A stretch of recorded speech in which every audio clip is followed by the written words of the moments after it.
ఓం శ్రీ మాత్రే నమః. Welcome to my channel.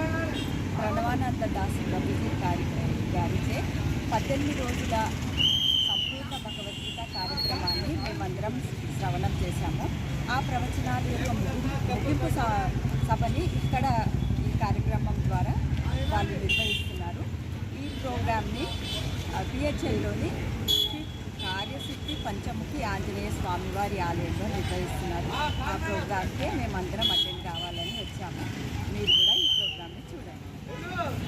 నా ఛానల్లో ఫస్ట్ టైం నేను ఇంత లెంతీ వీడియో పెడుతున్నానండి. అది ఎందుకు అనుకుంటారేమో, ప్రభుజీ గారి ప్రవచనాలు మాటలు ఎంత బాగుంటాయంటే అసలు ఎక్కడ కూడా ఆ వీడియో కట్ చేయాలనిపించలేదు. ఈ వీడియో కంప్లీట్గా కొంచెం వినండి. విన్న తర్వాత మీకే అనిపిస్తుంది ఆ మ్యాజిక్ ఏంది. ప్రభుజీ గారు he spreading the magic of Krishna అనిపిస్తుంది. మీరు కూడా టచ్ అవుతారు, ఆ మ్యాజిక్ని ఫీల్ అవుతారని నేను ఈ వీడియో కంప్లీట్గా పెడుతున్నాను.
ట్రాఫిక్ చేసి పెట్టాయట. మనకి ఈ భగవద్గీత వినటం వల్ల ఏమైంది అంటే, ఎవరో వచ్చి అలా అనౌన్స్మెంట్ చేస్తే మన కార్లు పక్కకు జరిగినట్టు భగవద్గీత 18 రోజులు వినటం వల్ల ఈ కార్లు అన్ని వెనకాలకి వెళ్ళి మన మార్గం సులభమైంది. భగవంతుడి దగ్గరికి పాపం ఇంకా రావాలనుకుంటున్నారంటే మీరు కూడా వెళ్ళి ఒకసారి తీసుకురండి. ఎందుకంటే మీకు ఒక విషయం చెప్పడానికి, కారు ఉందండి రోడ్డు పైన, ట్రాఫిక్ జామ్ అయిందండి, దానికదే జరగదండి. ట్రాఫిక్ జామ్ అయిపోయింది, ట్రాఫిక్ జామ్ అయింది, ఎంత పన్న కారు నడుస్తుందండి. ఎవరు కావాలి కారు కావాలంటే? ఎవరు కావాలి? ఒక డ్రైవర్ కావాలి. అలానే మన జీవితంలో ఎన్ని మనకి ట్రాఫిక్ జాములు ఉన్నాయని తెలిసినా, ఎంత అందరూ ఆలోచిస్తున్నా సరే, ఒక గురువు మన జీవితంలో చిన్నతనంలోని మన చిక్కుముడులు ఊడవు. మనం అనుకున్న భగవద్గీత ఒక GPS లాంటి, భగవద్గీత ఒక ఎక్స్రే మషిన్ లాంటి, భగవద్గీత ఒక గైడ్ మనందరికీ కూడా చేయాలి. చూసారనుకోండి, సముద్రం లాంటి భగవద్గీత ఒకసారి విశ్లేషణ చేశారనుకోండి, 2 కాన్వర్సేషన్స్, ఇద్దరు మాట్లాడుకుంటారు.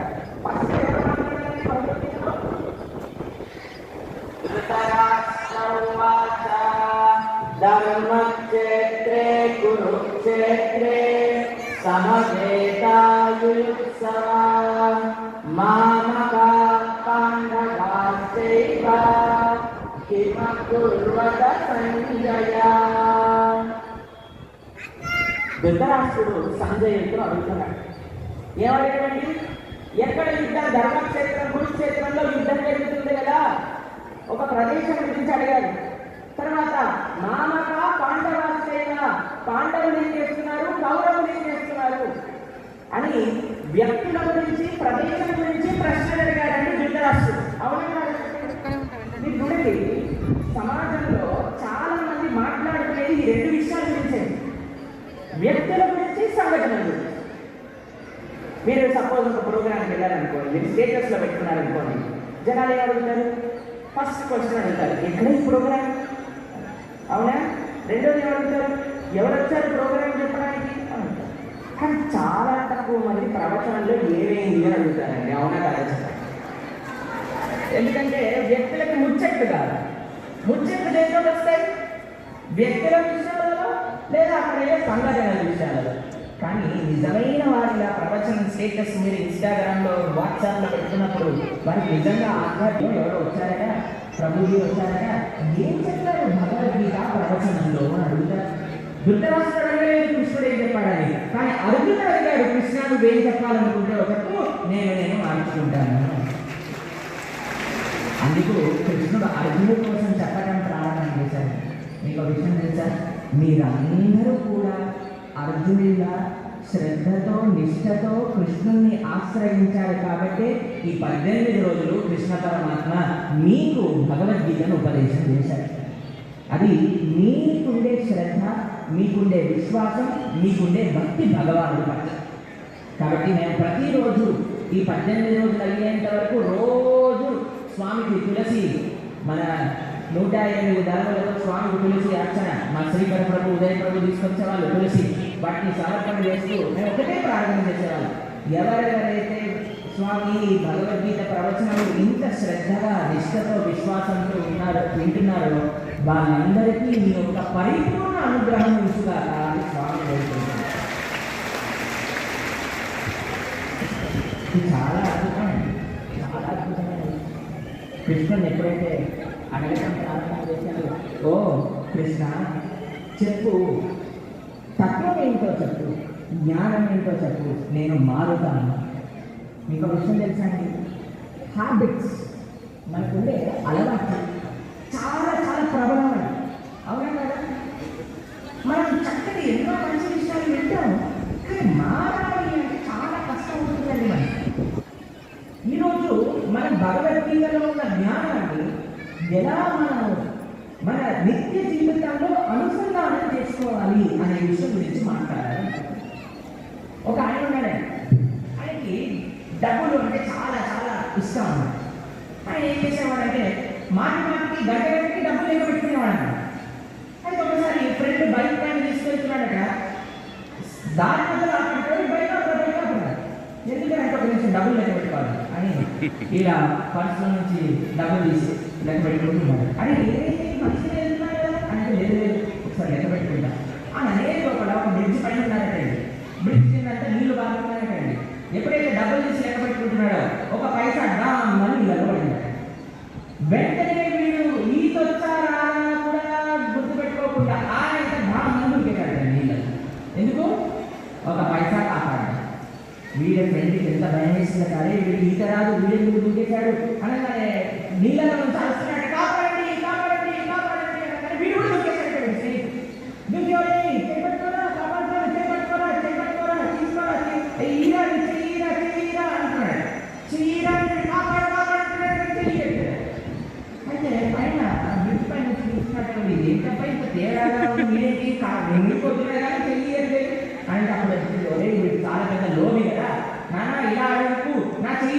తీసుకున్నాడు అప్పుడు తీసుకుంటాడు అని. అయితే అక్కడ అయ్యా నా చెయ్యి తీసుకోవడం ఎందుకంటే మీకు జీవితంలో తీసుకోవడం తప్ప ఇవ్వడం తెలియదు. అందుకోసం మునిగిపోవడం సరే ఎవరైనా చెయ్యడానికి చెప్పారు.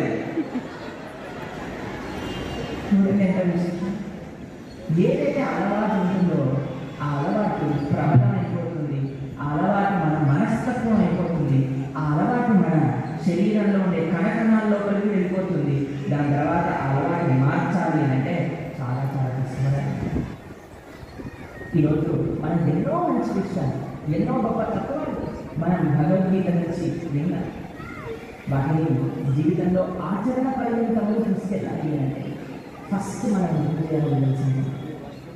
చాలాసార్లు మేము ప్రవచనాలు చెప్పినప్పుడు ఒకసారి మొన్న మేము విదేశాల్లో ఉన్నప్పుడు ఒక దగ్గర అడిగాను అన్నమాట, మీకు ఏదైనా ఆధ్యాత్మికమైన ప్రవచనం వినాలనుందా లేదా ప్రాక్టికల్ ప్రవచనం వినాలనుందా అంటే ఏమైనా తెలిసిందంటే ప్రాక్టికల్ అన్నా. అంటే ఈరోజు జనాలకి ఆధ్యాత్మికము ప్రాక్టికల్ అనే విశ్వాసం ఉంది. ఆ రోజు మేము ఆ సభలో చెప్పాను, మేము భగవానుడి గురించే మాట్లాడతాం. భగవానుడి గురించి మాట్లాడాక మిమ్మల్ని అడుగుతాం ఇది ప్రాక్టికలా లేదా అప్పుడు చెప్పండి అంటే వచ్చిన 350 మంది భగవానుడి గురించి చెప్పిన విషయం అత్యంత ప్రాక్టికల్ అని చేయగలుగుతారండి. కాబట్టి ఈరోజు మనం భగవద్గీతలో ఏముంది అని ఆశ్చర్యపోతున్నారు. భగవద్గీతలో ఏం లేదండి. భగవద్గీతలో మన జీవితమే ఉంది. భగవద్గీతలో మన జీవన విధానాలు ఉన్నాయి. భగవద్గీతలో ప్రపంచ శాంతి ఉన్నది. భగవద్గీతలో మానవుడు ఎలా తన జీవితాన్ని తరింపజేసుకోవచ్చో మంచి ఆచరణలు అది ఉన్నది. కాబట్టి మనం వ్యక్తుల గురించి సంఘటనల గురించి కాకుండా తత్వం గురించి ఎప్పుడైతే ఆలోచన చేస్తాం ఫస్ట్ థింగ్ మనం విన్నదాన్ని మన జీవిత పర్యంతము కూడా దాన్ని ఆచరణ చేసే ఒక సంకల్పం కావాలి. సంకల్పం ఎంత బలమైనదో తెలుసంటే first step to change your habit is having strong determination. చాలా గొప్ప సంకల్పం ఉండాలి. నిన్న రోజున ప్రశాంత్ గారు మాకు ఫోన్ చేసి ప్రభుజీ ఎక్కడ చూసినా సరే వర్షం పడుతుంది, పిల్లలకు కూడా హాలిడే ఇచ్చేసారు. మా అబ్బాయి అయితే నారాయణుడు వదలడు, నారాయణ వాడు వదలడు. అయితే వాళ్ళే ఫోన్ చేసి చెప్పారండి తొందరగా మీ పిల్లల్ని తీసుకెళ్ళిపోండి ఎందుకంటే వర్షాలు చాలా పడిపోతున్నాయి అని 7 గంటలకు పంపించే పిల్లవాడిని 3 గంటలకు పంపించేశారు. అయితే ఇంత వర్షం పడుతుంది ప్రభుజీ ఎలా అండి, జనాలు పాపం చాలా మంది భక్తులు రావాలనుకుంటున్నారు, మరి ఇంత వర్షం పడితే ఎలా వస్తారు? మేము అప్పుడు నరసింహస్వామి, రామచంద్రమూర్తి, శ్రీకృష్ణ భగవానుడి యొక్క శ్రీ విగ్రహాల దగ్గర ఉన్నామన్నా. అప్పుడు మేము అన్నాం ప్రభుజీ భక్తుల యొక్క ప్రేమ ఉన్నది, వారి సంకల్పం ఉన్నది, వచ్చి ఈ సభలో పాల్గొనాలని వర్షం పడదు.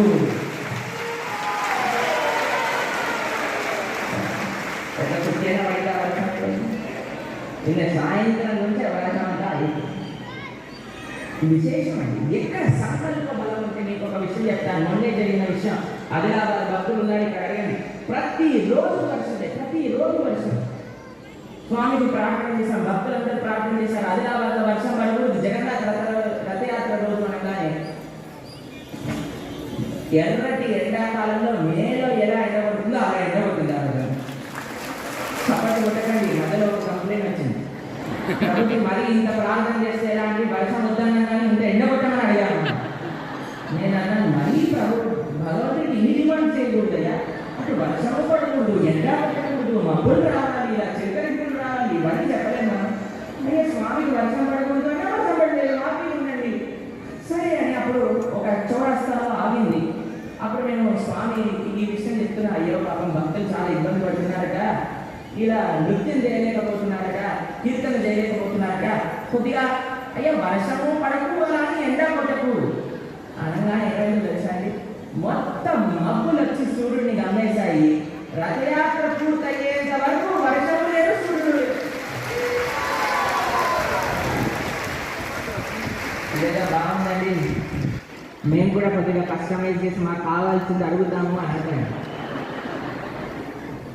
ఎందుకోసం అడగాలో తెలుసా? లోక కళ్యాణం కోసం భగవంతుని అడగాలి, ధర్మ పరిరక్షణ కోసం భగవంతుని అడగాలి, అందరూ కూడా భగవంతుడి యొక్క సేవ చేసుకొని తరించాలి అని భగవంతుని అడగాలి. మనం ఒక ఆస్ట్రేలియాలో ఒక ప్రదేశంలో ఉన్నప్పుడు ఒక ఆయన వచ్చి నాకు చెప్తున్నారు, ప్రభుజీ ఈ టెస్లా కార్ ఉన్నాయని తెలుసా అండి, ఈ కొన్నప్పటి నుంచి నా మనసు అసలు నిలకడగా లేదండి ప్రభుజీ, ఎప్పుడు డబ్బులు కట్టాలని బాధతో ఉన్నాను. నేను అన్నా, మరి ఇంత కంగారులో ఉంటే కారు ఎందుకు కొన్నావురా అంటే నేను ఇంటి బయట తీసుకెళ్ళి, చూడండి ప్రభుజీ ఆ ఇంటి ముందు కారు ఉందా? ఉంది. ఇటువైపు కారు ఉందా? ఉంది. ఇటువైపు కారు ఉందా? ఉంది. ఇటువైపు కారు ఉందా? ఉంది. ఇటువైపు కారు ఉందా? ఉంది. అందుకే నేను కూడా కొన్నాను ప్రభుజీ. మనం ఏం చేస్తున్నా, ప్రపంచం మొత్తం చూసి ప్రపంచంలో అందరూ ఏదో అనుకొని మనం కూడా చేయాలని ప్రయత్నం చేస్తున్నాం, కానీ అది మనకి శాంతి ఇవ్వట్లేదు. ఎంత ఆశ్చర్యం అవుతుంది. అందుకే భగవాన్ చెప్తున్నా, అయ్యా ఈ ప్రపంచాన్ని చూసే ముందు నిన్ను నువ్వు పరిశీలన చేసుకో. కంపిటీషన్ అవసరం, ఎవరితో? నీతోటి కంపిటీషన్ అవసరం. నేను ఎంత ఆధ్యాత్మికంగా ముందుకెళ్తున్నా, నేను ఎంత సామాజికంగా సేవ చేయగలుగుతున్నా, నేను ఎలా నా తోటి ఉండే వారికి ప్రేమను పంచుతున్నా, నా వల్ల ఈ దేశానికి ఏ సేవ చేయగలను అని మన స్వపరిశీలన భగవద్గీత మనకి నేర్పిస్తుంది. ఫస్ట్ సంకల్పంగా నేను మారాలి అనే ఒక సంకల్పం. దాంట్లోకి నెక్స్ట్ విషయం ఏంటో తెలుసా, మనం చేయాలి చిన్ని స్టెప్స్ తీసుకోవాలి. ఆ చిన్ని స్టెప్స్ తీసుకుంటున్నప్పుడు ఏమవుతుంది అంటే, మనమే ఎప్పుడు కూడా మన సంకల్పాలు మళ్ళీ ఆపే ప్రయత్నం చేయాలి. ఎందుకో మీకు ఒక ఉదాహరణ చెప్తాను. అయ్యో కారణం చూపిస్తున్నారు స్క్రీన్ పైన. ఇదేదో మేము భగవద్గీత ప్రవచనాలలో ఫోటోలు చూపించాలని, కాబట్టి ఎవరో కారణంగా తీసేయండి, అప్పుడు ఇంకా భక్తులు రావడానికి ఈజీగా ఉంటుంది. చిన్న సంకల్పాలు తీసుకోండి. నేను లాస్ట్ రోజు సంకల్పాలన్నీ కూడా చదువుతూ వెళ్తున్నాను. మీకు ఆ విషయం చెప్తే ఆశ్చర్యపడ్డారు.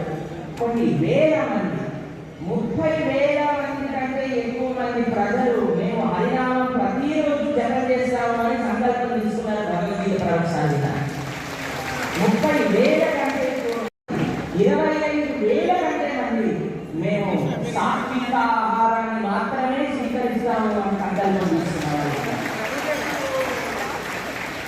మీకు ఆ విషయం తెలుసానికి చాలా ఆశ్చర్యకరమైన విషయం. ఒక చిన్న పిల్లవాడు రాశాడు, నేను ఈ రోజు నుంచి స్కూల్కి వెళ్ళేటప్పుడు మా అమ్మగారికి నాన్నగారికి నమస్కరించి వెళ్తాను అని సంకల్పం. ఇంత ఉత్సాహంగా ఎలా ఎదుగుతున్నారు వారిని చూసినప్పుడు నాకు అనిపించింది, ఈ సనాతన ధర్మానికి ఎటువంటి హాని చేయకూడదు. మన పిల్లలు ధార్మికమైతే మన పిల్లలు మంచి మార్గంలో నడవగలుగుతారు. రెండో విషయం ఏంటంటే, ఫస్ట్ విషయం ఏమని చెప్పా, మన సంకల్ప బలం ఉండాలి. రెండవ విషయం ఏంటంటే చిన్ని సంకల్పం. కానీ మూడవది ఏంటో తెలుసా అండి, కన్సిస్టెన్సీ కావాలి. కన్సిస్టెన్సీ కావాలి ప్రతి చేసే ప్రయత్నం. ఇలా కానీ మనం ఉండగలిగితే మన లోపల ఉండే ఏవైతే భావాలు ఉన్నాయో అవన్నీ కూడా వాటిని మనం పెంపొందించుకొని తీరుతాము. దాంట్లో ఎటువంటి సందేహం. భగవద్గీత ఈరోజు మనం పెట్టుకున్న టాపిక్ ఏంటండి? ఎంతమంది చదివారు పోస్టర్లో టాపిక్? ఎంతమందికి తెలుసు? చేయొద్దండి. ఎంతమంది టాపిక్ చదివారు? మీకు చిన్నప్పుడు ఏం చేసేవాళ్ళని తెలుసా?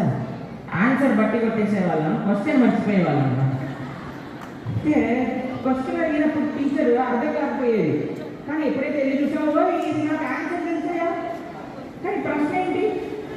ప్రశ్న కూడా తెలుసుకోవటం ముఖ్యం కదా. ఈరోజు ప్రవచనం యొక్క టైటిల్ భగవద్గీత అందరికీ బాట.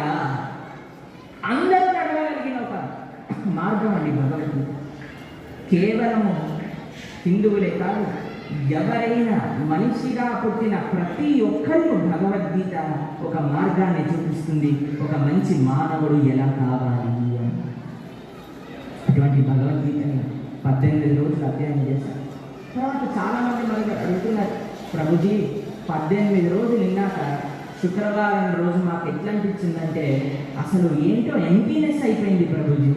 ఎవరో ఎత్తుకొని ఇలా పడేసినట్టు అయిపోయింది ప్రభుజీ, ఏదో కొత్తిళ్ళంతా ఖాళీ అయిపోయినట్టు అనిపించింది ప్రభుజీ, పెళ్ళి అయిపోయా ఒకసారి శాంతంగా ఎలా ఉందో అలా అయిపోయింది ప్రభుజీ అని చాలా మంది అన్నారన్న.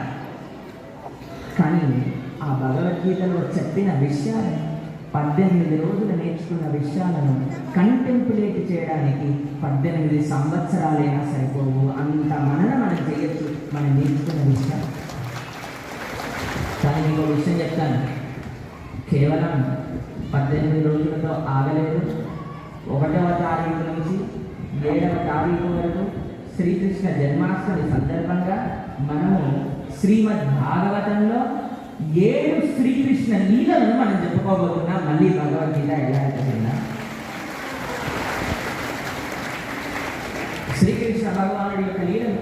ఎందుకంటే ఒక వ్యక్తి మాట్లాడాడు అనుకోండి, అరే ఎంత గొప్పగా చెప్తున్నారండి ఈయన, అసలు ఆయన ఎవరండి అని మనం రీసెర్చ్ చేస్తాం కదా, చూస్తాం కదా, అవునా కాదు?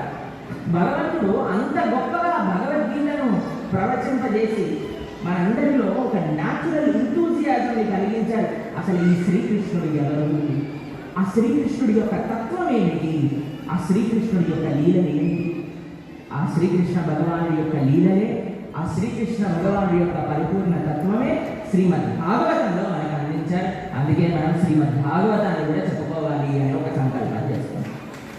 మీరు కూడా చక్కగా ఆ శ్రీమద్ భాగవతాన్ని శ్రవణం చేయండి, మీకు తెలిసిన వారందరికీ కూడా వినిపించండి. భగవంతుడి యొక్క నిజమైన తత్వం ఏమిటో అందరికీ అర్థమవుతుంది.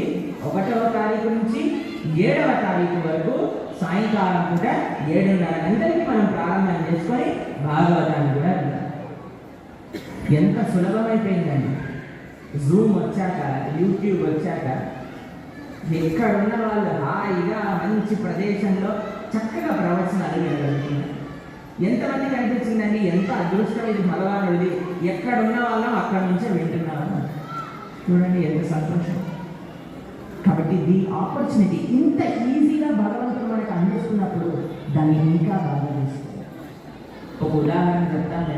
ఒక ఆయన వచ్చారట, అయ్యా ఇది ₹1 కోటి ఇల్లు, నీకు 10,000 ఇస్తాను అని అన్నాడట. కొనుక్కోవడానికి వచ్చినవాడు అంటున్నాడట, 9,500 ఇస్తావా అని బార్గెన్ చేసుకున్నాడు. ₹1 కోటి ఇల్లు 10,000 ఇస్తే వచ్చిన ఆయన 9,500 ఇస్తావా అంటే వాడు ఇవ్వకు అన్నాడంటే వాడు వెళ్ళిపోయాడు. ఎంత దుస్థితి చెప్పండి. కాబట్టి భగవంతుడు శ్రీ చైతన్య మహాప్రభు వీళ్ళ ప్రభుపాదులు వారు భక్తి చాలా సులభం చేసేసారు. కేవలం భగవంతుడి యొక్క నామాన్ని జపం చేయటం చేత, భగవంతుడి యొక్క నామాన్ని నిష్ఠతో పలకటం చేత మనం తరించగలం. మీకు ఒక విషయం చెప్తాను. మహాభారతంలో ఉండే ఒక ప్రస్తావన నేను ముందు పెడతాను, చాలా జాగ్రత్తగా వినాలి. 5 ప్రశ్నలు ఉంటాయి, దాన్ని చక్కగా శ్రవణం చేయాలి. మళ్ళీ మేము అడుగుతాం 5 ప్రశ్నలు ఏంటాయి.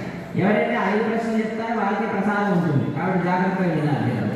మహారాజు గారు శయనం చేస్తున్నప్పుడు భీముడి దగ్గరికి ఒక ఆయన వచ్చాడట. ఒక ఆయన వచ్చి, అయ్యా మీ అన్నగారు ఎక్కడ ఉన్నారు అని అడిగారు. అయ్యా ఆయన శయనం చేస్తున్నారు, ఎవ్వరు కూడా డిస్టర్బ్ చేయకూడదు. ప్రపంచంలో చాలా మంది ఇప్పుడు డిస్టర్బ్డ్గా ఉన్నారండి. ఎంతమంది కనిపిస్తుందండి? మనం చాలా డిస్టర్బ్డ్గా ఉన్నారయ్యా, మళ్ళీ మనం డిస్టర్బ్ చేస్తే ఒక ఆయన బోర్డు కూడా పెట్టుకున్నారండి, do not disturb, already disturb. అయితే భీముడు అన్నారట, అయ్యా లోపల డిస్టర్బ్ చేయకూడదు, పాపం ఆయన శయనంలో ఉన్నారు, మీకు ఏమైనా ప్రశ్నలు ఉంటే మమ్మల్ని అడగండి, మేము సమాధానం చెప్తాను. అంటే నీకు తెలిసే ప్రశ్నలు కాదని నేను చెప్తాను, ఆ ప్రశ్నలు మీ అన్నగారు లేచాక దానికి సమాధానం అడిగి నాకు చెప్పు. సరే మొట్టమొదటి ప్రశ్న అడిగారు. ఏంటో తెలుసా మొట్టమొదటి ప్రశ్న? ఒక పెద్ద కుండ ఉందటండి, ఇంత పెద్ద కుండ. ఆ కుండలో మొత్తం నీళ్లు నింపారట. ఆ కుండలో ఒక కుండలో ఉండే నీళ్లు 5 కూజాలు, చిన్న చిన్న కూజాలు ఉంటాయి కదండి, 5 ఇట్లా పోసారట. మళ్ళీ 5 తీసి పెద్ద కుండలో వస్తే తక్కువ పడుతుందట. అర్థమైందా ప్రశ్న మీకు? ఒక పెద్ద కుండలో నీళ్లు ఉన్నాయి, ఫుల్గా నీళ్లు ఉన్నాయి, వాటిని 5 చిన్న చిన్న కూజాలలో వేశారు, కరెక్ట్గా నిండాయి. 5 నుంచి పెద్ద కుండలో వేస్తే నీళ్ళు ఏంటయ్యా ఇది అర్థం కావట్లేదు, దీని తత్వం ఏంటో చెప్పండి. రెండవ ప్రశ్న ఏంటో తెలుసా అండి? ఒక ఆవు ఉందండి, అప్పుడే ఈనిందండి. ఎప్పుడైనా ఆవును చూసారా, ఈనని చూసారా? ఎవరైనా ఎంతమంది ఆవును చూసారు? ఎంతమంది దూడని చూసారు? సరే, ఎంతమంది ఆవు పాలు పితికారు? అది చాలా తక్కువ మంది అండి. మీకు వైకుంఠం వీసాలో ఏం కూడా ఒక ప్రశ్న ఉంటుందండి. ఆవు బ్రతకడం తెలుసా, గోమయం ఎప్పుడైనా ముట్టుకున్నారా? లేదన్నారు అనుకోండి, కొద్దిగా ఇంకా స్ఫూర్తిని చేస్తారు. కాబట్టి తప్పకుండా నేర్చుకోవాలి. కృష్ణుడికి గోవులు అంటే చాలా ఇష్టం అండి, తెలిసినా మీకు? చాలా ప్రేమ. మీకు పాశ్చాత్య దేశాల్లో వెళ్ళి అడిగారనుకోండి, పాలు ఎక్కడి నుంచి వస్తాయంటే సూపర్ మార్కెట్ నుంచి వస్తాయని చెప్తారండి పిల్లలు. ఎందుకంటే వాళ్ళు ఎప్పుడు ఆవులు చూడలేదన్న. కాబట్టి అది పాశ్చాత్య దేశం. కానీ ఇండియాలో ఉంటే వాళ్ళకి అలా అనకూడదండి ఇండియన్ పిల్లలు. అవునా కదా చెప్పండి? కాబట్టి మీరు మీ పిల్లల్ని గోశాలకు తీసుకెళ్తూ ఉండండి. వాళ్ళతో గోసేవ చేసి పాలు బ్రతకాలి. అప్పుడప్పుడు పేడతో చక్కగా గోమయంతో మనం ఏమంటాం దాన్ని పిడికలు చేశారు. ఎవరైనా ఎంతమంది చేశారు? అబ్బో చాలా మంది చేశారు. ఎందుకండి? వంటల కోసం, గొప్పమ్మల కోసం చేశారు. చాలా దేనికోవాలని చేశారు. అయితే ఆవు ఈనిందట. ఈనాక దూడని ఆవు క్లీన్ చేస్తుంది, తెలుసా అండి మీకు? ఇలా నాలుగుతో ఇలా నాకేసుకుంటాం చేస్తుంది. ఎంతగా నాకేస్తుందట అంటే దూడ శరీరంలో ఉండే ఆ చర్మం మొత్తం కూడా ఇరిగిపోయి రక్తం బయటకు వస్తుందట. అంతగా నాకు వేస్తుంది. ఏంటది? ఇది ఆశ్చర్యం అనిపిస్తుంది. మూడో ప్రశ్న ఏంటో తెలుసా అండి? మూడవ ప్రశ్న చేశాను. ఏంటి ఆ ప్రశ్న అంటే, ఇప్పుడు మనం పొలంలో వరి పంట వేశాక ధాన్యం వచ్చాక ఆ ధాన్యం అంతా తీసి దాన్ని పశువులు తినకుండా ఒక కంచె వేస్తారు, తెలుసా మీకు? సెక్యూరిటీ. దాన్ని ఏమంటారు? కంచెని ఫెన్సింగ్ అంటారు. ఫెన్సింగ్ ఎందుకు? లోపల ఉండే వరిని కాపాడడం. కానీ వీడు ఒక పర్సనాలిటీ ఎవరైతే భీముని ప్రశ్న అడుగుతున్నారో ఆయన చూసినప్పుడు ఆ కంచె లోపల ఉండే చేతిని మొత్తం తినేస్తుందండి. ఫెన్సింగే లోపల ఉండే ధాన్యాన్ని తినేస్తుంది. ఏంటండి ఇది? అర్థం కావట్లేదు అన్నారు. ఎన్ని ప్రశ్నలు అయ్యాయండి? 3 ప్రశ్నలు. 4వ ప్రశ్న ఏంటో తెలుసా అండి? ఒక దగ్గర ఒక ఆయన ఒక చిన్న గుండు సూది పట్టుకున్నాడు. ఆ గుండి సూది లోపల నుంచి ఏనుగుని దూరుస్తున్నాడు. ఏం దూరుస్తున్నారు? ఏనుగు దాటిపోయిందట, తోక ఇరిగిపోయిందట సూది లోపల. ఏమైంది? ఏనుగు వెళ్ళిపోయింది, తోక ఇరిగిపోయింది. సూదిలో దారం పెట్టడానికి చాలా పెద్ద ప్రయత్నం, తెలిసినండి మీకు? అందరూ ఇస్తారు సూదిలో దారం పెట్టండి అంటే అది పట్టుకొని దాన్ని ఇలా నోట్లో కొంతమంది అంటుంటారు. అలా కాకుండా ఈ దేవుడికి అలా దేవుడికి అంటే చాలా జాగ్రత్తగా దారం పెట్టాలి. అలాంటిది ఏదిగా దాటిపోయిందట, తోక మాత్రం వెళ్ళిపోయింది. తర్వాత ఏమైందో తెలుసా అండి? ఒక పెద్ద బండరాయి. ఎంత పెద్ద బండరాయి అంటే ఇది మొత్తం ఈ హాల్ అంత పెద్ద బండరాయి ఒక రోడ్డు పైకి వచ్చి పడిందట. ఎంతమంది ప్రయత్నం చేస్తున్నా, ఏనుగులు వచ్చి ప్రయత్నం చేస్తున్నా ఆ బండరాయి కదలట్లేదట.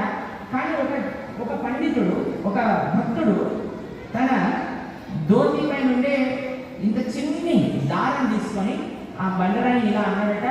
వెంటనే ఆ బండరాయి మొత్తం పౌడర్ అయిపోయి రోడ్డు పై పడిపోయింది.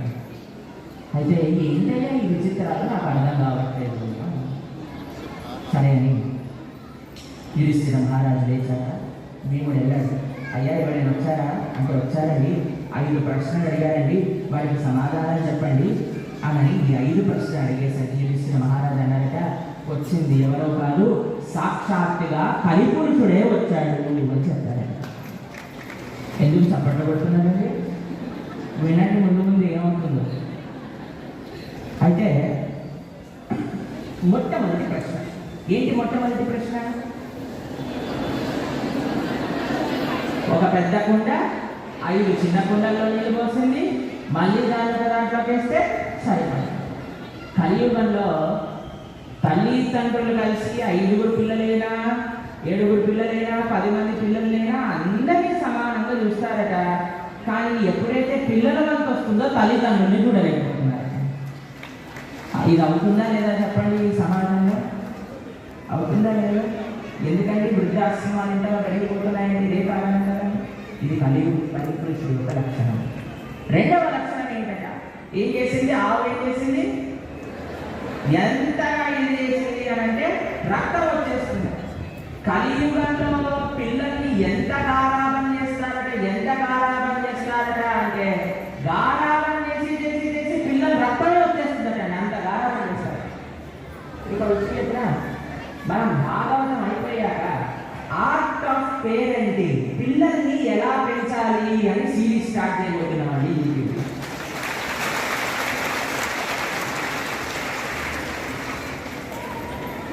ఒక చోట ఆర్ట్ ఆఫ్ పేరెంటింగ్ క్లాస్ పెట్టారు.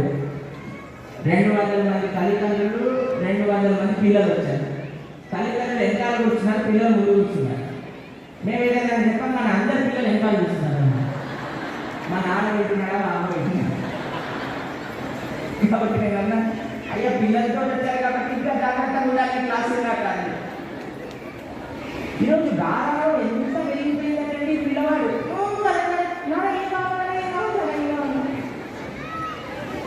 చాలా కారణాలు చూపిస్తున్నారు. ఏం అడుగుతా ఇచ్చేస్తారు, ఇవ్వకూడదని కాదండి, దాంట్లో వచ్చే ప్రోస్ ఇంకా కాన్స్ చెప్పి ఇవ్వాలి.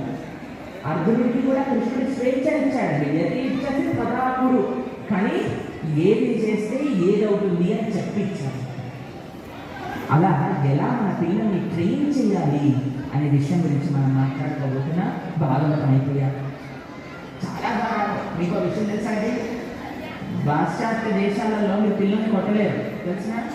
ఇక్కడ కూడా కొట్టకూడదండి, ప్రేమతో చెప్పాలి. కానీ ఇండియన్స్ కొద్దిగా అలవాటు, అవునా కాదా చెప్పండి.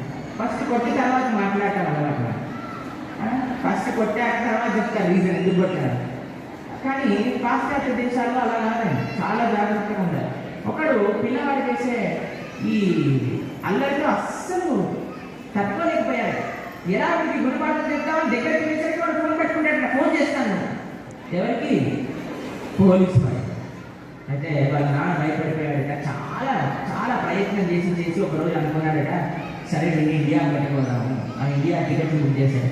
ఎప్పుడైతే భారత భూమిలో ల్యాండ్ అయిందో, కుడికాలు పెట్టాడో, వెంటనే వీడు పిల్లవాడు పట్టుకున్నాడు. పట్టుకోగానే పోలీసుకి ఫోన్ చేస్తారు, చెయ్యి చూద్దాం ఎవరు వస్తారు. వచ్చినా సరే వాళ్ళు కూడా నేను కలిగిపోతాను, అవునా కదా. పిల్లల్ని పెంచే ఒక మార్గం ఉన్నది. వాళ్ళు చక్కగా క్రమశిక్షణ నేర్పిస్తూ పెంచాలి. కొట్టకూడదండి పిల్లలు. మంచిగా ప్రేమతో ఏదవుతే ఏం జరుగుతుంది అని చెప్పుకుంటూ పిల్లల్ని పెంచితే వారికి ఒక మంచి ఈ దేశానికి, ఈ సమాజానికి ఒక గొప్ప సేవ చేయటం అయిపోతుందని. మీ పిల్లల్ని మంచిగా పెంచడం మాత్రం చేత ఈ దేశానికి మీరు ఎంతో పరోపకారం చేస్తున్నారు, గొప్ప పరోపకారం చేస్తున్నారు. మూడో విషయమా, రెండో విషయమా? మూడో విషయం ఏంటండి, కంచె ఎవరైతే మనల్ని రక్షణ చేయవలసి ఉందో, ఎవరైతే బాధ్యత మనల్ని తీసుకొని కాపాడవలసి ఉందో వాళ్ళే జనాలను ఎక్స్ప్లాయిట్ చేస్తారు. ఒకసారి ఒక దగ్గరికి ఒక ఆయన వెళ్ళి, అయ్యా నాకు ఈ ఎలక్షన్లో ఓట్లు వేయండి, నన్ను గెలిపిస్తే మీకు మంచి చేస్తాను అని అన్నాడు. అయితే అక్కడ ఉండే వాళ్ళు అన్నారట, అయ్యా లాస్ట్ 2 సార్లు అదే చెప్పావు, మళ్ళీ ఇప్పుడు ఎందుకు వేయాలి ఓట్లు అన్నాడు.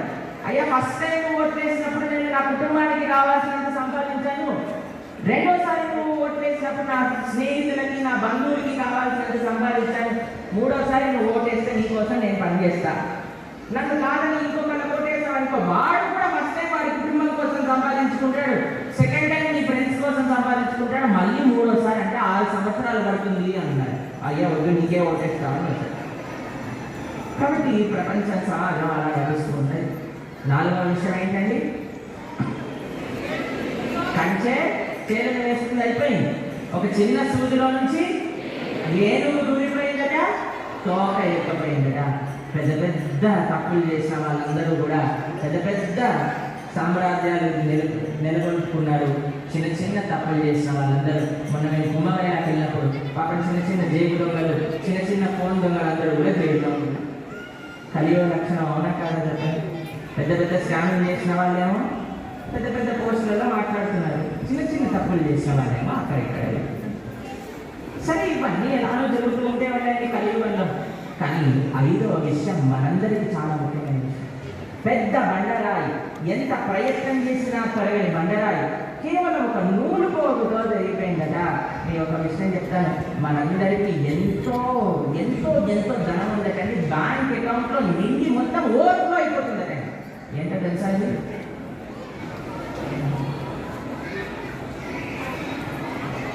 కర్మ అనే ఒక పెద్ద సంపద మన వెనకాల పెద్ద పెద్ద బండరాయలు, పెద్ద పెద్ద మూటల్లా ఉన్నాయి. ఈ కర్మ తొలగించుకోవడానికి ఎన్నో ప్రయత్నాలు మానవుడు చేస్తున్నాడు, కానీ అవ్వట్లేదట. ఒక చిన్న ఉపాయం చేత కర్మని మొత్తం తీసేసుకోగలమట. ఏంటో తెలుసా ఈ ఉపాయం, భగవంతుడి యొక్క నామస్మరణ. హరే కృష్ణ కృష్ణ కృష్ణ హరే హరే, హరే రామ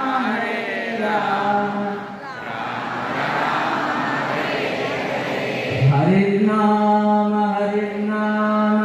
హరిర్నామేవ కేవలం కలో నాస్తైవ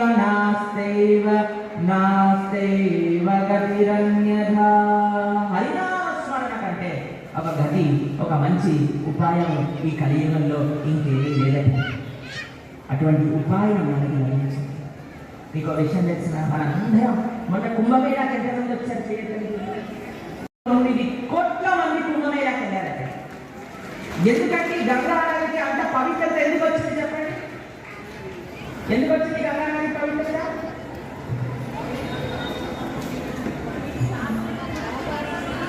విష్ణు పాదోద్భవీ గంగా, భగవంతుడి యొక్క పాదాలను ప్రక్షాళన చేసింది కాబట్టి గంగా నదికి అంత పవిత్రత వచ్చిందట. చెప్పండి, గంగా నదిలో స్నానం చేస్తే మనం శ్రీకృష్ణ భగవానుడి యొక్క దివ్య శ్రీచరణములను చేరుకుంటాము. అందుకే మనం గంగా నదికి వెళ్ళి స్నానం చేయాలి అని అనుకుంటాం. ఎందుకంటే భగవంతుడి యొక్క చరణామృతం కాబట్టి. మీకు విషయం తెలుసా అండి? ఇంకో గంగా కృష్ణుడి నుంచి ప్రవహించిందండి. భగవంతుడి యొక్క పాదం నుంచి కాదు, భగవంతుడి యొక్క శ్రీముఖం నుంచి. అదే గీతా ప్రవాహం. ఎవరైతే గంగా నదిలో స్నానం చేస్తే ఎలా భగవంతుడి యొక్క శ్రీచరణాలకు చేరుకుంటారో, ఎవరైతే గీత అనే తత్వం అర్థం చేసుకుంటారో వాళ్ళు భగవంతుడి యొక్క శ్రీ ముఖమండలాన్ని చూడగలుగుతారట. అది గీత ఇచ్చే ప్రయోజనం. కాబట్టి మనందరం గీత అధ్యయనం చేశాం. దీనివల్ల ఏంటి ఫలితం అంటే శ్రీకృష్ణుడి యొక్క చిరునవ్వు మనం చూడగలం. శ్రీకృష్ణుడి యొక్క నవ్వు ఎలాంటి నవ్వులు తెలుసా? అసలు ఎవరు ఆ నవ్వుని చూసినా సరే ఇంకా ఏమి మాట్లాడలేకపోయే వాళ్ళట. ఆయన నవ్వు అంత మైపనిపిస్తూ ఉండేదట. మనం భాగవతం స్టార్ట్ చేసుకుంటున్నాం కాబట్టి మీ అందరికీ మూవీ స్టార్ట్ అయ్యే ముందు ట్రైలర్ అని అంటారు కదండి. కాబట్టి ఒక 2-3 కృష్ణ ఇలా చెప్తాను భాగవతానికి ట్రైలర్లా. ఒకసారి కృష్ణుడు వెన్న దొంగతనం చేయడానికి ఒక గోపిక ఇంటికి వెళ్ళాడట. గోపిక ఇంటికి వెళ్ళి ఆ గోపిక చాలా తెలివిగల గోపిక. ఎలాగైనా సరే కృష్ణుని రోజు పట్టుకుంటాము అని వెన్న మొత్తం తీసి హాల్ మధ్యలో పెట్టిందట. తలుపులు కూడా ఓపెన్ చేసి పెట్టిందట. కిటికీలు కూడా తెరిచి పెట్టిందట. ఇది ఫస్ట్ టైం బృందావనంలో కృష్ణుడు పుట్టాక ఇలా జరగదు. ఒకళ్ళు తలుపులు పెట్టుకోకుండా విండోస్ తీసి చేసిన వెన్నని ఇంటి మధ్యలో పెట్టడము అనేది ఫస్ట్ టైం జరిగింది. కృష్ణుడు అనుకున్నాడు ఏదో సస్పీషియస్గానే ఉన్నది, ఏదో ఇక్కడ ట్రాప్ ఉన్నది అని. కానీ మన వాడు ఎంత ఎక్స్పర్ట్ దొంగ అంటే ఎన్ని ట్రాప్లు ఉన్నా సరే భయపడబెట్టండి, దాన్ని అడ్వెంచర్గా స్వీకరిస్తాడు. అది మహాత్ములకు ఉండే గొప్పతనం. మీకు ఆ విషయం చెప్తాను. చాలామంది అన్ని ఆపర్చునిటీస్లలో కూడా కష్టాలు చూస్తారు, కానీ గీత తెలిసిన వాడు కష్టాలలో కూడా ఆపర్చునిటీస్ చూస్తాడు. కృష్ణుడికి అర్థమైంది ఏదో సంథింగ్ స్పిషీ అంటారు కదండి ఈ రోజులలో. కానీ ఆయన మాత్రం ఇంకా కాన్ఫిడెన్స్ పెరిగిందట. సరే చూద్దాం ఎవరు వస్తారు అని లోపలికి వెళ్ళిపోయాక సీదా అటు ఇటు కూడా చూసేదాన్ని డైరెక్ట్గా వెళ్ళిపోయి దాని లోపల చేయబెట్టి హాయిగా వెన్న తీసుకొని తింటున్నట్టండి. ఆ గోపిక వెనకాల నుంచి వచ్చింది, చేయబట్టుకుంది. ఎవరు నువ్వు అన్నాడు. నీ పేరేంటి చెప్పు అంటే ఎందుకు డిస్టర్బ్ చేస్తున్నావు నన్ను అన్నట్టుగా ఒక లుక్ ఇచ్చి చెప్పు నీ పేరేంటి? నన్ను బలరాముడు వాళ్ళ తమ్ముడిని అంటారండి. నీ పేరేంటి అని అడిగితే నీ పేరు చెప్పాలి కానీ మీ తమ్ముడు వాళ్ళ మీ అన్నయ్య వాళ్ళ తమ్ముడిని అంటే ఏమొస్తుందండి? ఏం లేదు, వాడిని కూడా క్రైమ్లో యాడ్ చేస్తుందంటారు. ఇప్పుడు పోలీసు వాడు నువ్వు ఎవరిని అంటే పలానా పలానా వ్యక్తి అంటే వాడిని కూడా ఇలా తీసుకొస్తారు కదండి. కాబట్టి ఒక ఆయన్ని పోలీస్ ఆఫీసర్ పట్టుకున్నట్టండి, లైసెన్స్ లేకపోతే ట్రాఫిక్ ఆయన పట్టుకొని నీ లైసెన్స్ లేదు కదా ఫైన్ కట్టు అని అన్నాడు. నా ఫ్రెండ్ ఎవరో తెలుసా అంటే ఎవరురా ఫోన్ చేసి పిలుస్తాను ఇప్పుడే అని ఫోన్ చేసి పిలిచాడు. వాళ్ళ ఫ్రెండ్ వచ్చాక ఈయన నా ఫ్రెండ్ ఏం చేయకపోతానా? ఏం లేదంటే వీడికి కూడా లైసెన్స్ లేదు అన్నాడు. ఎందుకు అంటే మీరు అనుకున్నారట ఒక్కరిని జైల్లో కూర్చుంటే కంపెనీ ఉండదు కాబట్టి నా స్నేహితుడు ఉంటే కూడా పట్టుకెళ్ళొచ్చు కదా. కాబట్టి కృష్ణుడు కూడా అయ్యా నీ పేరేంటా బాబు అని అంటే నా పేరు నన్ను బలరాముడి యొక్క తమ్ముడు అన్నాడండి అని పాపం ఆయన కూడా కొన్ని ఇన్వాల్వ్ చేశాడు. గోపిక ఆశ్చర్యపోయింది, బాబు ఏంటి వీడిలా అంటున్నాడు. సరే బలరాముడి యొక్క తమ్ముడు అయితే అయ్యావు కానీ ఇంటికి ఎందుకు వచ్చావు? ఓ ఇది మా ఇల్లు కాదండి, మా ఇల్లు అనుకొని వచ్చానండి అంటే గోపిక పాపం చాలా అడలిపోయిందండి. ఎంత మాటకారి వీడు, ఎంత మాటకారి. సరే నీ ఇల్లు అనుకొని వచ్చినా సరే ఈ వెనకొండలో ఎందుకు చేపట్టావు? ఏం లేదమ్మా, మా అమ్మ చాలాసార్లు చెప్తాను ఈ రత్నాల ఉంగరాలు పెట్టద్దు, ఈ కడియం వేయకూడదు, వేడవుతుందమ్మా అన్నా సరే వేస్తుంది. పాపం చాలా వేడెక్కింది, వెన్నకుండలో చేయబెడితేనా చల్లగా తలుగుతుందేమో అని చేయబెట్టాను అని నవ్వుతూ ఉన్నాడట. ఆ నవ్వు చూసి ఆ గోపిక ఏమీ అనలేకపోయిందట. మా కృష్ణుడు అక్కడి నుంచి వెన్నదనేసి పారిపోయాడు. కృష్ణుడి యొక్క నవ్వును చూసిన వాళ్ళు ఆ నవ్వు నుంచి బయటికి రాకపోయేవారు. ఆ నవ్వు ఒకసారి రోజంతా రాత్రంతా పగలంతా గోపికలందరూ ప్రొద్దున కృష్ణుడు ఆరణ్యానికి వెళ్తుంటే గోచరం కోసం ఆయన నవ్వు చూసేవాడు. అంతే. మీకు కొన్నిసార్లు స్క్రీన్ స్టక్ అయిపోతుంది తెలుసా? ఇంటర్నెట్ తక్కువ ఉంటే అలా వాళ్ళ మనసులో కృష్ణుడి యొక్క నవ్వు స్టక్ అయిపోయేది.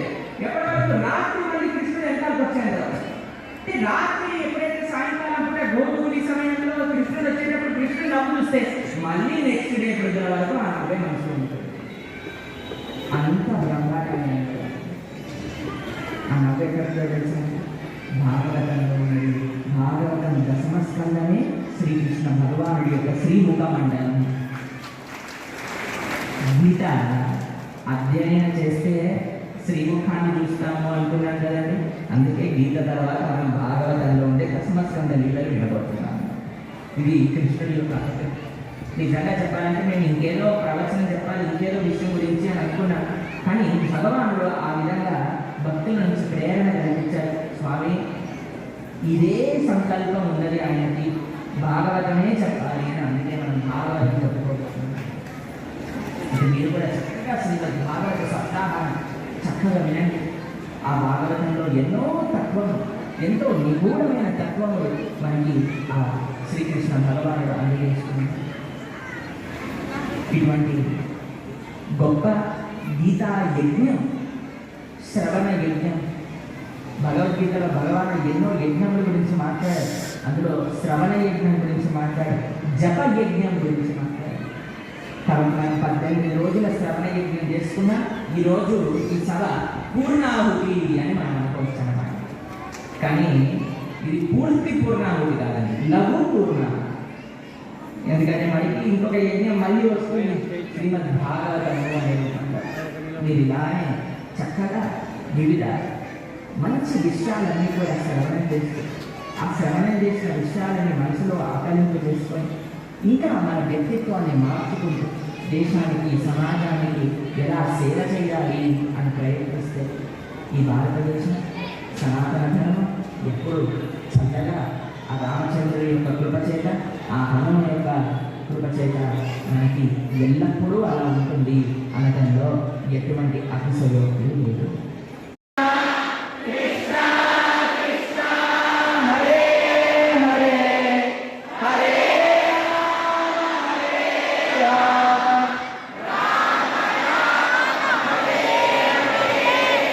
స్వర్గలోకం క్రాస్ అయిందటండి, వైకుంఠానికి జరగలేదు. ఒకసారి మూడోసారి గట్టిగా వైకుంఠనాథుడు వినిపించే గట్టిగా చెప్దాం ఒకసారి. హరే కృష్ణ హరే కృష్ణ కృష్ణ కృష్ణ హరే హరే హరే రామ రామ రామ హరే హరే. శ్రీకృష్ణ భగవాన్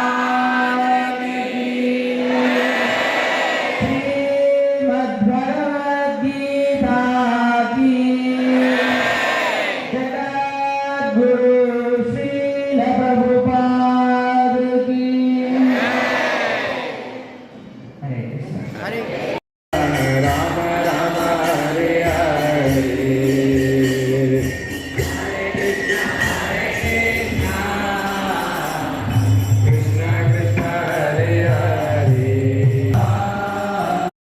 చూశారు కదా, శ్రీమాన్ ప్రణవానంద దాస్ ప్రభుజీ గారి సమక్షంలో భక్తులందరితో ఎంత చక్కగా జరిగిందో ఈ ముగింపు కార్యక్రమం. మేమందరం భక్తులం స్వామి గారి ప్రవచనాలు మరీ ఒకసారి ఆయన మంచి మాటలు వింటూ చాలా బాగా పార్టిసిపేట్ చేసినందుకు చాలా సంతోషంగా అనిపించింది. స్వయంగా ప్రభుజీ గారి చేతుల మీదుగా పూరీ జగన్నాథ్ స్వామివారి ప్రసాదాన్ని అందుకోవడం భక్తులందరికీ, మా అందరికీ చాలా సంతోషంగా అనిపించింది. ఈ వీడియో చూస్తున్న మీ అందరిపై ప్రభుజీ గారి ఆశీర్వాదం ఎల్లప్పుడూ ఉంటుందని మనస్ఫూర్తిగా కోరుకుంటున్నాను. నా ఛానల్ సబ్స్క్రైబ్ చేయండి. ఈ వీడియో మీకు నచ్చిందని ఆశిస్తున్నాను. Thanks for watching.